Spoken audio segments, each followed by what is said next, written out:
from your all's perspective, where does that kind of come from, and where did that kind of shift and pivot happen to sort of going from endorser to investor, owner, producer, what have you?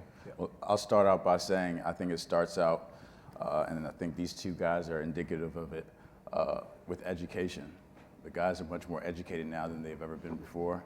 I think they're able to take advantage of the different opportunities that they had due to the education as well too. So they're much more educated, and it starts there. If you're not educated, then you won't see the opportunities that are abound. So again, these two guys are indicative of that.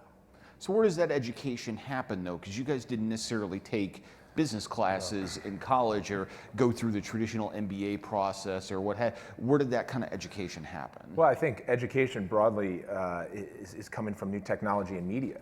We have opportunity at our fingertips in our mobile devices, and whether that's following everyone here as they tweet along, certain quotes that they hear from folks up here, whether it be inspirational or intuitive, innovative way about thinking about a business. So I think as we've seen entrepreneurs skew even more younger, it's because of that access to education and technology that's never been more available than it is today.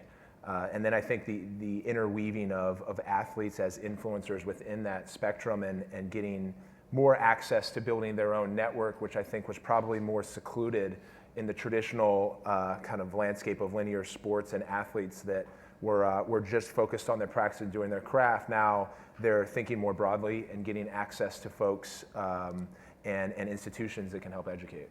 Yeah, and I would, just to piggyback, I would say more importantly, we don't go to business school, right? So it's more trial and error, and it's taking chances. In our sport, we're taught to be innovative. We're taught to outwork the opponent, to practice. All these things are disciplines in business. And so when you have guys that come before you that are trying things and maybe they're successful, maybe they're not, that's how we learn. So we learn hands-on, and we also learn from the previous generation before us.